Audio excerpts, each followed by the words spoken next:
Blog Talk Radio. Welcome to Last First Date Radio, featuring interviews with experts in dating, relating, and mating in midlife. And now, here's your host, Sandy Weiner. Hello, everybody, and welcome to Last First Date Radio. This is Sandy Weiner, and I am the founder and Chief Love Officer at LastFirstDate.com. I want to thank you for joining us today.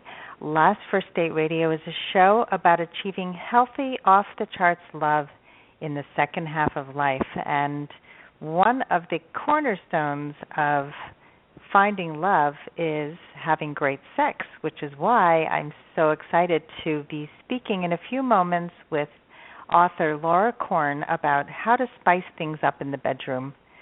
As a dating coach, I specialize in helping women date as the high-value women that they are in every other part of their lives, because when a woman knows her true worth, she attracts her best partner, her most aligned partner. And women come to me for support who are amazing moms. They are successful in the workforce, but they have challenges when it comes to romantic relationships. One of the mistakes that I notice over and over again is that women date with the same energy that they bring to their work life. They bring the masculine energy of competition and one-upsmanship and argumentation, and while this all makes them successful in the workplace, it can also turn off the very guys that they are attracted to. I used to make these same mistakes, and I actually thought that men would be more attracted to me if they knew how busy I was. And I would talk about being crazy busy, and crazy busy is actually a way to numb yourself. When you're crazy, crazy busy, everything's so crazy, crazy, crazy, a man basically thinks that you have no time for him. He's not thinking, wow, I'm so impressed with this woman. She is so busy. So instead of making these mistakes over and over again that you probably don't even know you're making, I have created a guide for you, and it is my gift to you. So if you don't yet have your copy, please sign up today for the top 3 mistakes that midlife daters make and how to turn them around so you can find lasting love, because who doesn't want lasting love? And especially as the new year approaches, it's top of the mind for so many of you. So please go to lastfirstdate.com and sign up for the free guide on my homepage. I also want to invite you to my new Facebook group, which is called Your Last First Date. So go to Facebook groups, facebook.com/groups/last your last first date. Don't forget the your, because I want you to go on your last first date. So this is really just for women over 40. Men, I love to serve you too, but this group is a private, secure, safe group for women who want to come and get support. That's solid support, not support that other people are throwing out there like your good friends. Often not the right kind of support for you. So I really believe that you need a place where you can get solid, common sense support to help you on your journey to find love. So let's talk about finding love through great sex. And who better to do that than Laura Korn? She is the New York Times best-selling author and app innovator behind 101 Nights of Great Sex. Her revolutionary approach provides couples with detailed seductions to turn up the heat in the bedroom. She has released over 9 books and 1 app, helping over 4 million couples revive their sex life with renewed passion. So let us talk right now to Laura Korn. Hello, Laura. Hi. Thank you. What Nice a great introduction. Well, we like that talking was me. about I sex. did all of that. You did all of that. Pretty impressive. Oh, my God. Well, when it comes out of your mouth, it sounds really good. Yeah, right? Wow. I know. So we get true. so busy doing what we love to do that it's hard to even believe what we're creating here, right? It's true. And I was listening to what you said earlier about you getting in that masculine energy, and if you're a busy, busy person, and how you would think that a man would really, like, oh, she's so busy, she must be interesting. She's got a lot she's doing. And but I have fallen into that, bad karma kind of relationship, where I'm really busy and I just ignore him and I'm in my masculine energy, and it never works. It doesn't work. And women and it's really so hard. What's your best advice for turning it off? So I think what happens is women get this fear that they're going to lose their independence if they start receiving and not doing, and if they lean back instead of leaning in all the time. I think it's good to lean in at work. It's bad to lean in all the time in a relationship. You need to create the space to allow a man to step up and be the kind of guy that you're actually attracted to, which we often don't do. So my best advice is to really, picture that leaning in, leaning back thing. I think is a great way to start, to have that metaphor of actually lean back and just zip it. I mean, really zip your mouth shut and really stop talking about your accomplishments and just be. Be into your feelings, be into being present, and not trying to impress. I mean, I think that's pretty much that's a good place to start, right? Yeah, and I didn't know. I mean, I've been leaning in way too much. Right. And that lean goes back. For great sex, you got to lean back too. You got to allow him to give you pleasure. Exactly, and pleasure is actually a key word today. I was just coaching a client, and one of her jobs this year is to allow more pleasure and fun into her life, because that shifts everything. So let's talk about pleasure and sex. Yeah. And so when you were married, you hated sex. So let's talk about how you went from hating sex to writing a best-selling book about sex. What shifted for you? What happened? Well, I just didn't know how to communicate. I had learned how to give myself an orgasm, and the way that I learned how to masturbate was embarrassing to me, because it didn't. When I ended up in my marriage, I didn't communicate how I pleasured myself. And so the sex just became, because I never had an orgasm, and because I kind of shut down because I couldn't communicate, sex got so, I literally would just lie there and paint the ceiling all different colors, and I just hated sex. But I also came from sexual abuse and other issues. So the marriage ended, and, he basically told me I was the worst sex he'd ever had. That wasn't a surprise to me, but the marriage ended, and I didn't really know what to do about it. I didn't have any money to go to therapy, so I ended up in the library, where I stayed for 3 years, and I read every book on sex. And I just kept reading and reading and reading, and just figured out what my issues were, what my problems were. And I wrote my very first book in the library called 237 Intimate Questions Every Woman Should Ask a Man. And for several years, I interviewed over 1,000 men. And I did do a lot of leaning in, but what it taught me was something invaluable, that I learned how to listen. And, it's funny, but I'm a much better listener than I am talker. And I think it came from all that training and asking questions. And so fast forward, the relationship I'm in, I've been in for 23 years. When we first met, I had gone through this, this 3-year period. I'd finished writing this book, and I was not going to allow the same mistakes I made in my marriage with him. And the first thing I showed him was how to give me an orgasm. So it was like, wow. And then I thought, wow, this is amazing. And then I wrote my New York Times bestselling book, 101 Nights of Great Sex. That's the short story.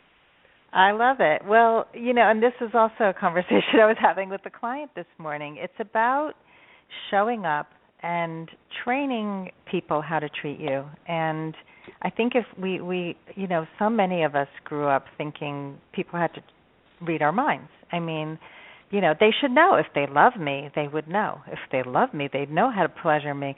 Well, no. We need to guide each other. And how wonderful would it be if we all shared the operating manual with each other? Great. Yes. But we all come with a different operating manual in so many ways. Yes, and, which is why we need to share it, because there is no one size fits all. What were you always? Were you always a good communicator sexually in your own relationship? That's a really good question. Probably not.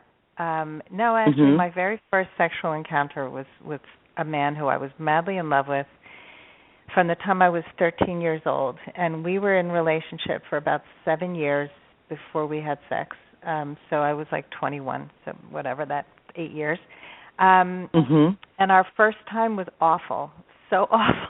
It was so bad. And I also never communicated anything. I didn't communicate my needs at all. So I didn't know if he loved me. I didn't know if we were seeing each other exclusively. I didn't know anything. And so it was like really quick. He made me feel really bad about myself, that there was something wrong with me. So I went out to prove him wrong and had all these other fabulous partners, and started to learn about myself. And what was really interesting, then I want to make it back about you, because we only have a half an hour, but this was so interesting that as my marriage was ending, I reached out to him.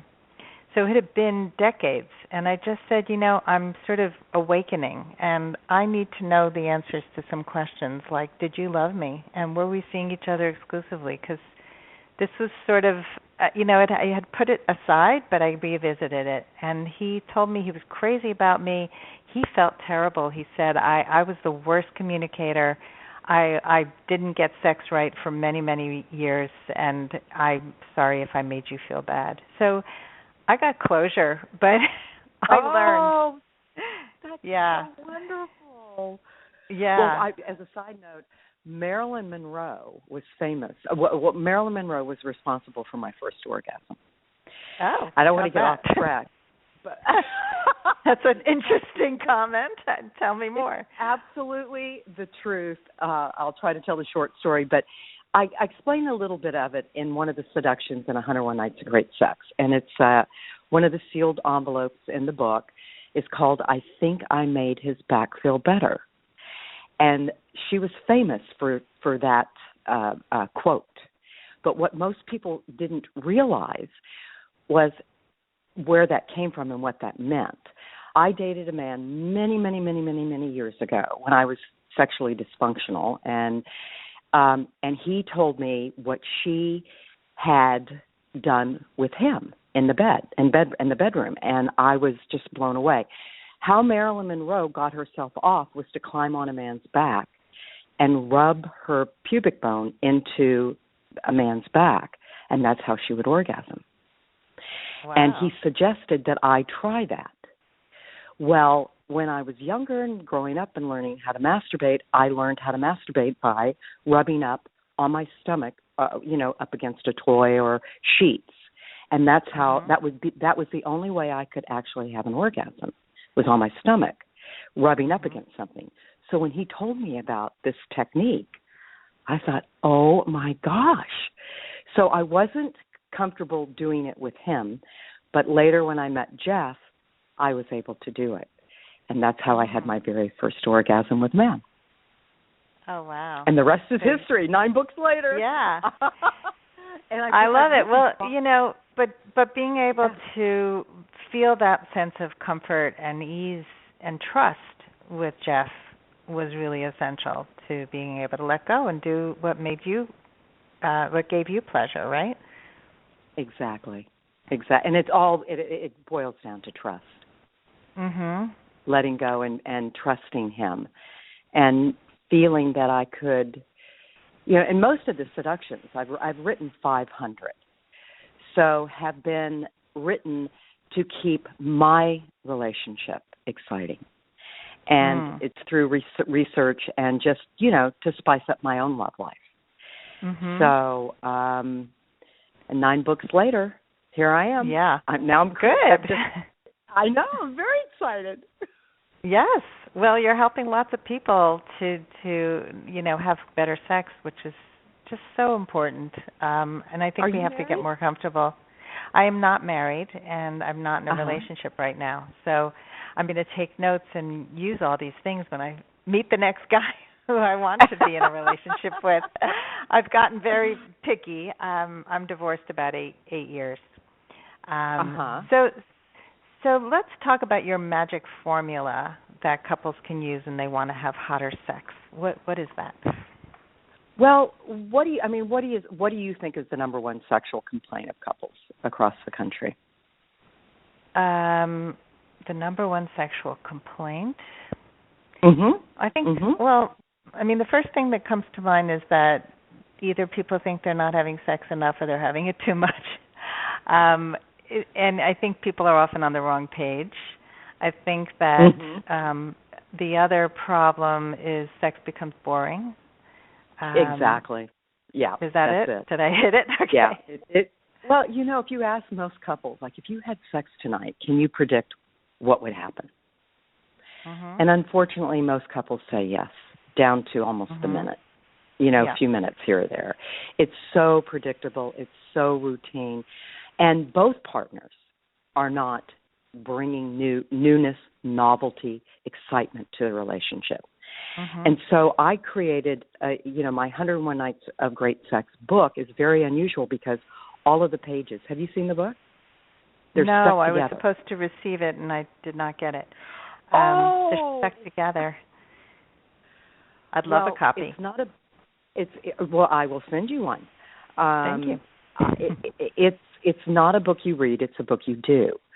Yes. There are 101 erotic adventures in the book. It's kind of like the pages are stuck together, so they're envelopes. It's kind of like the Academy Award of Sex, where they go, "Can I have the envelope, please?" And at that moment, you're kind of like on the edge right there, right before they open up the envelope. And that's what you feel like when you do the book together with your partner. So there are 50 sealed envelopes or seductions for his eyes only and 50 for her eyes only. And by the way, the new app, they're his app. There's a his for his eyes only app and a for her eyes only app, and they kind of lock in together. Okay, and each one of these adventures has a name, a title. And, like the Velvet Tongue is for her eyes only, Honey Lingus, Shake and Bake, Dial D for Desire. So they each have a title. And the concept is you get together and he rips out a sealed envelope or she rips out a sealed envelope. And in the app, you just see the envelopes and you pick one. And in the app, the minute you pick one, a notification goes out to your partner letting them know that a surprise is on the way, that they are going to seduce you. Scintillating. And exactly. So the question was, what is this equation, this formula? And it's everything that I do is based on this formula. And it's blank plus blank equals great sex or hot sex. How would you fill in the blank? I want to know what Sam says. As a single woman, I wonder if it's the same thing. Anyway, blank plus blank equals great sex. Blank plus for long-term couples. Yeah. Well, I think for sure surprise, the element of surprise. Yes. And I think also just like intimate connection, really paying attention to your partner. That's a big part. It's been a while. I think well, it is. It's all about surprise. Because you know what? When you're working behind the scenes to make your partner feel special, we're all busy, and you're planning. A man with a plan, knowing that you're going to be seduced, like a Friday night or a Saturday night, you actually have a date, and he's planning something to surprise you with. That feeling, there's nothing like it. You feel special. You feel cared for. You feel loved. You feel desired. And that's what 101 Nights of Great Sex, the book, and the app gives you a plan. Then the second part of that, which is the first part, is anticipation. For long-term couples, that's the one thing. When people stop planning to surprise their partner, there's no anticipation. Anticipation is everything. Because now I know you're going to surprise me, so I have time to anticipate. And then when we finally get together and there's lovemaking, the creativity, the second part of the equation, is there because you're not doing the same thing. And what's cool about the interlocking apps and the book is that you both are doing it. So you both know where the ideas are coming from. I give you kind of a script, a seduction, and you interpret it. Do you know what I mean? You read it, and it's just really the basis of making it your own and making it special. So, but I want to play something for you. Because this is what your sex life could sound like for the next year if you're in a long-term relationship. You ready? Okay. Sure. No, I love this, Sandy. This is my favorite part of the app. Okay, and it'll be okay. So it was just accepted in the Apple Store. It won't be out until January the 20th. But once you choose a secret seduction, a notification is sent to your partner. And this is what it sounds like. I hope I can do this. Hold on. Okay. Wait. Okay, wait. Oh, didn't work. Anyway, I heard a whistle. It's a whistle. It's a cat call. Hold on. No, I heard it. Anyway, so every time you hear that whistle, you know that it's like, guess what? Come on. That's it. Oh my gosh, that's awesome. That's exactly what it sounds like. We provide sound effects on the show. Oh, I love it. There's like instant messaging. Every time you flirt with your partner or send a tease or do something through the app, that sound is the sound that you're being flirted with and loved and desired. It's great. And you know what? And this client this morning, I'm going to bring her up again because she's revisiting a relationship that ended and deciding whether it can work. And we talked about agreements and what needs to change. And one of the things that she really was missing was the feeling of him planning, of him, cherishing her in the way that she wanted. And we need to make it clear that we want that also. And so I love that in this app, both members of the couple are doing it. It's not just one person carrying the weight, which is what happens often. And I think that's important. It's a two-way street. And there's nothing sexier than somebody who shows their desire for you. And I remember I had a partner once who would just like bang me up against the wall, and I loved it. I loved that he would take me. And I know that was a big part of like the 50 Shades of Grey, the whole appeal of a man just deeply desiring her. And you actually talk about 50 Shades of Grey. What do you think was the main appeal of that whole craze? Because it was terribly written and, but people loved it. They loved it. Well, how many times did she bite her lip? I think it's like 38 times. Right. When you're biting your lip, you're filled with anticipation. That whole series was about seduction and anticipation. Every time he had sex with her, he had a plan. There was nothing spontaneous. And look, I love spontaneous sex. I wrote 101 Great Quickies, a book. But sex with a plan where you can tell that the person has taken time, to give you pleasure and really thought about it. There's nothing sexier than that. And Christian Grey, he never repeated himself. This guy he had more than a plan. I mean, he knew that every woman wanted to be taken and seduced. And the number one sexual fantasy for men is also to be seduced. The number one sexual fantasy for women is to be seduced. Isn't that interesting? We both want to be seduced. If you ask most men, when was the last time your wife or your girlfriend seduced you? They can't even tell you. They don't even know the answer. And so the wait is, and they run out of ideas. So how do you can say to a man, please, I want you to be more romantic. I want you to be more this. They don't know what to do.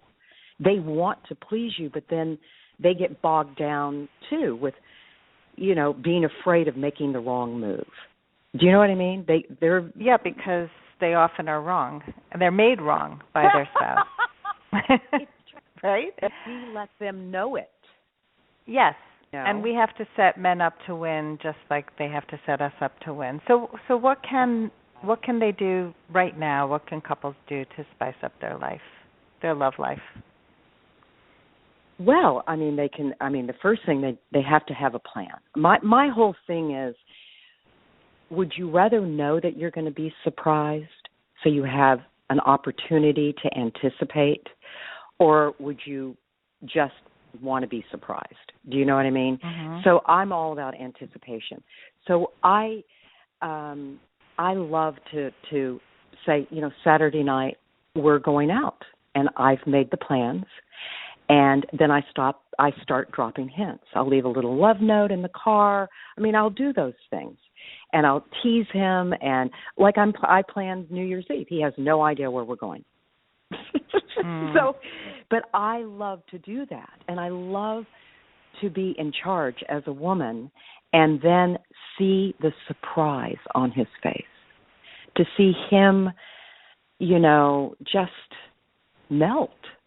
And so I love that. I understand the value of that. And I know most women want the man to do, to make all the moves. But I think for men, if you show them how to do it, do you know what I mean? Then they will be more likely to be able to start doing it on their own. But it's got to be equal. It has to be equal, but also what you're saying is so important, that women need to understand that men want to make them happy, but if they keep being made wrong and if they keep, failing, then they're going to shut down, just like you shut down in your marriage, just like I shut down in my marriage. You can't have all that negativity and then feel good about it. So we need to work at helping each other feel good and set each other up for success instead of failure. And also, you said it before, we need to work on being playful. It's very easy for me to get into that masculine energy. Unfortunately, it is. And I really have to think about, now I'm going to unwind at 6 o'clock. I'm turning Laura Korn, the businesswoman, off, and I'm going to take a bath. I'm going to listen to music. I'm going to go sit on his lap. I'm going to whisper something in his ear. I'm going to get into that playful feminine energy. And every time I do, I feel, that's when I feel the most feminine. I feel my girly side. And one way to help women do this is to get the app, to get the book, rip out a sealed envelope in 101 Nights of Great Sex, or get the app, lock into a seduction. I love the Velvet Tongue. The Velvet Tongue was even on the David Letterman show. Okay. It's an amazing, he will love it. Heather Locklear once got on David Letterman talking about my velvet tongue, and I almost fell out of my chair. I was like, oh my God. Oh my God. How exciting. Right.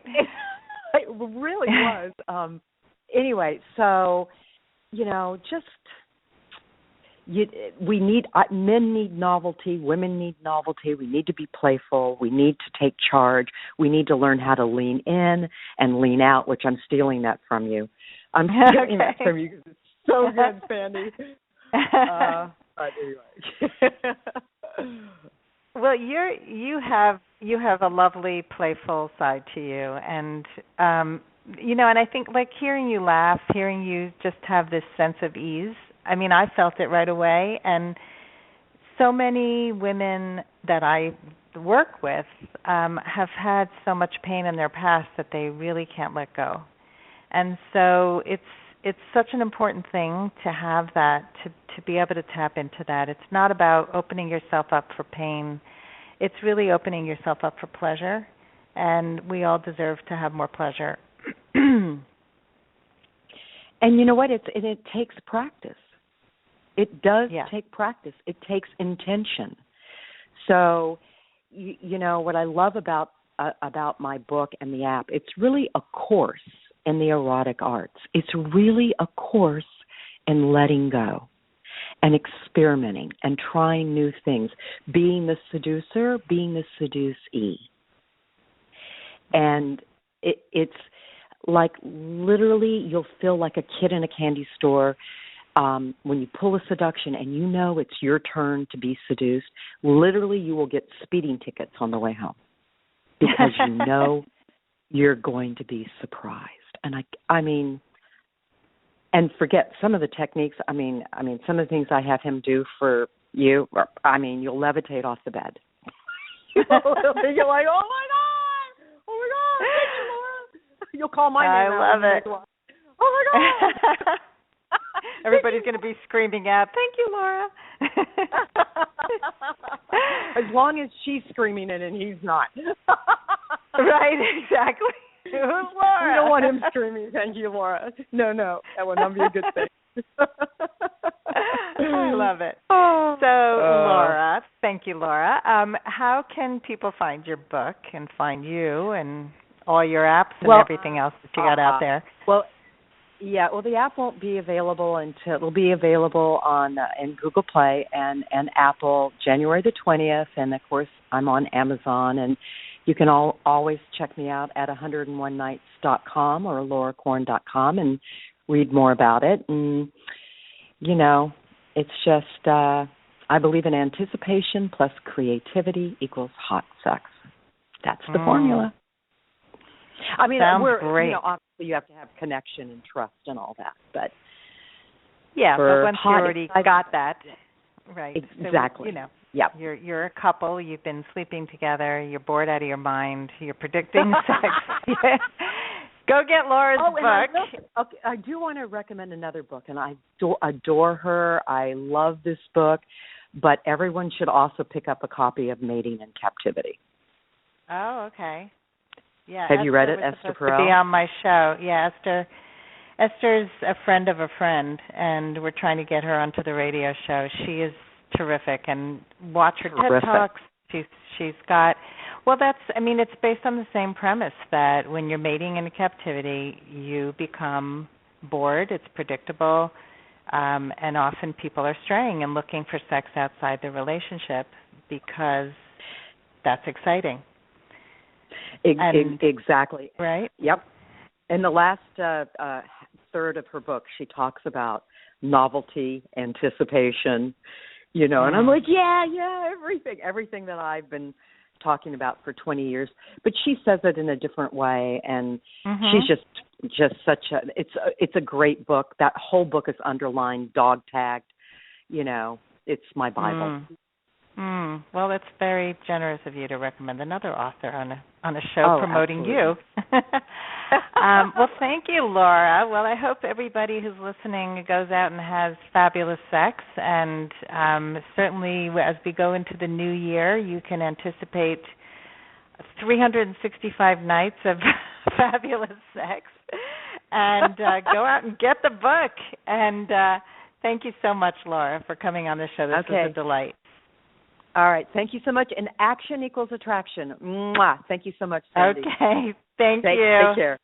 Bye. Thank you. You too. Thanks so much, everybody, for listening in today. And I hope you all go on your last first date very soon. Be well.